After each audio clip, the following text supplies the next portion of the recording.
One man is dead tonight after what law enforcement suspects is a fishing accident on the Black Warrior River. Details in tonight's top story. The body of Charles Lee Haywood was found at 2 this afternoon north of the boat landing on Lock 15 Road in the Brookwood area. According to family, Haywood was recently hospitalized with lung problems. He went out on the boat with only his dog. When someone spotted the abandoned boat, the dog was still in the vessel. WVUA spoke with authorities and family to get further details on what happened. He's been turned over to the forensic science. There will be an autopsy performed, so at this time there's no known cause of death, and at that time, once the investigation is complete and we get the report back from forensics, then we'll know exactly, hopefully exactly what happened. He went doing what he loved to do, was fish. So, and he has grieved for a couple of years for the loss of the love of his life, so he can be at peace and be with his love of his life, his soulmate. According to his sister-in-law, Haywood was a widower. He lost his wife of 33 years in March 2010. He was survived by one son. Well, also tonight, law enforcement in Pickens County searched throughout the area looking for a downed plane. The aircraft was headed to Oklahoma when the tower lost contact. What was left of the plane was later located in Noxubee County, Mississippi. A witness says the plane crashed just before 5 p.m. Jim Peters, the Federal Aviation Administration spokesman, says the plane had earlier departed from Clearwater, Florida, with the stated destination of the University of Oklahoma Airport in Norman, Oklahoma. Peters said authorities believe only the pilot was on board. The EMA director in Noxubee County, Mississippi, says the plane disintegrated in midair, which they believe was due to the severe weather tonight. One person was taken to the hospital this evening after an apparent hit and run. It happened in the westbound lane of McFarland Boulevard just before the intersection of Highway 43. The driver of the car who did the hit and run is still on the loose tonight. Witnesses say the vehicle was last seen heading north on Highway 43 around 8:15 tonight. Northport police officers described the car as a late model white four-door Tahoe with a black brush guard. Witnesses were unable to get the tag number of the driver after he sped away. The guy was turning into the median, and whenever he was turning into the median, he did not yield at all for her. She was coming straight down 82 going west, and he T-boned her coming across, and it slung her to the median and back over to where she's landed over here now. No word on the condition of the victim tonight. Well, it's been kind of a nasty night out there weather-wise tonight. Let's get a first check on Alabama's home team forecast. Here's Chief Meteorologist Richard Scott. Hey, John, good Thursday evening to you. Still a little rain happening on radar tonight, but nothing severe, and that is certainly some good news out there. Just a beneficial rain happening across our state, and all this activity kind of light to moderate across the central and west Alabama counties. The heavier storms we dealt with earlier today really starting to weaken. They lost their punch this evening across the area. You'll notice back towards the west, not much else developing across central Mississippi, and that is a good sign, certainly for tonight. Now, tomorrow's forecast for our Friday, I think temperatures top out close to 80, so it will be noticeably cooler, plus sunshine returns. But how about that weekend forecast? Weather is coming up. The Tuscaloosa County Schools has trimmed down their list of applicants in the search for their next superintendent. And although they narrowed the search, some are not as happy as they hoped with the talent pool. WVUA's Travis Leader has more. The Tuscaloosa County School Board is going to interview 3 possible superintendent candidates next week. They are Tuscaloosa City Schools Assistant Superintendent Mike Daria, Oconee County, Georgia School Superintendent John Jackson, and Cherokee County, Alabama School Superintendent Brian Johnson.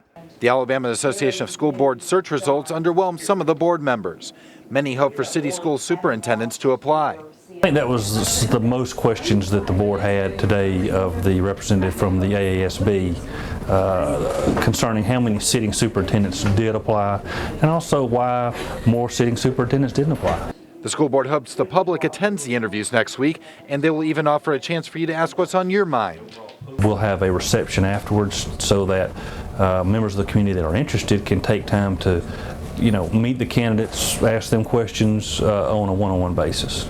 And just because the pool is narrowed to 3 at this time, that may not mean the board will rule out trying to recruit other candidates after these 3 are interviewed. This board is sincerely concerned with doing what's best with this for our system, and we're not closing any doors right now. The board did go into executive session at the end of the meeting to discuss possible options of keeping interim Superintendent Dan Butler longer than the original 180 days. Reporting in Tuscaloosa County, Travis Leader, WVUA News. And the dates are set for each candidate's interview. Mike Dario will be interviewed on Monday, Brian Johnson Tuesday, and John Jackson Wednesday. Exact times and locations are still being worked out. School officials hope to send out that information tomorrow.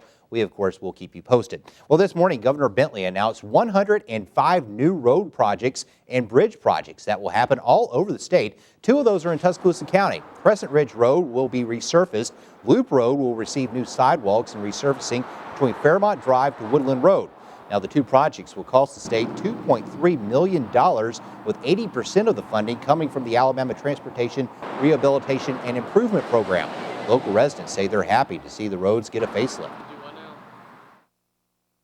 Now that they're going to finish the job on past the VA hospital or wherever, that's going to be great because the roads are in pretty bad shape from here on up. No word on when the road projects are set to begin.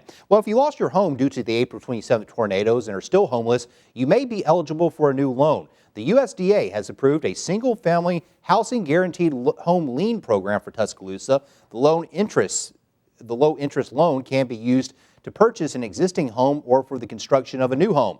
All applicants must have an adequate and dependable income, be legally able to incur debt, have a satisfactory credit history, and adequate repayment ability. Single buyers or those families with families of up to 4 people are eligible with an adjusted annual income of $74,450. Larger households with 5 to 8 people are eligible up to $98,650. Interested home buyers should work directly with an approved participating lender to determine if they meet program eligibility criteria.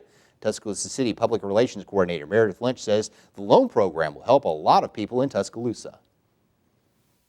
To have this population waiver and to have this program available to citizens in Tuscaloosa for this home buyer program is wonderful. It's an opportunity for those interested in buying a home, an opportunity to really invest back into the Tuscaloosa community.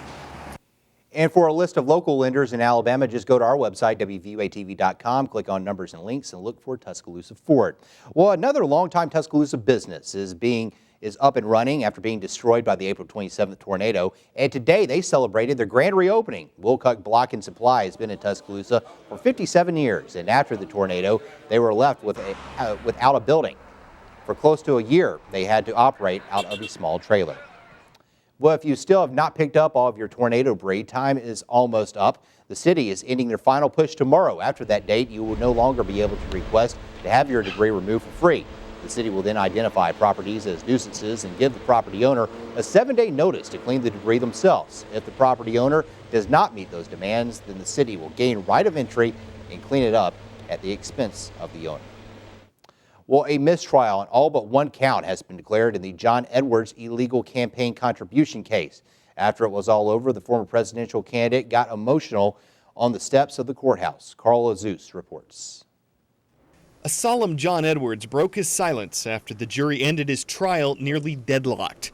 While I do not believe I did anything illegal or ever thought I was doing anything illegal, I did an awful lot that was wrong. He spoke candidly about his children, thanking daughter Kate for being on his side every day of the trial. No matter how awful and painful, a lot of the evidence was for her. Evidence about her dad, evidence about her mom, who she loves so dearly. He didn't leave out his daughter with Mistress Rielle Hunter. My precious Quinn.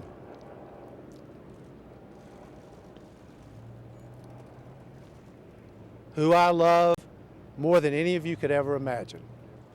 After 9 days of deliberations, the jury could only agree on one of the 6 counts leveled against Edwards, acquitting him on one count of accepting illegal campaign contributions. To be clear, John Edwards won this trial and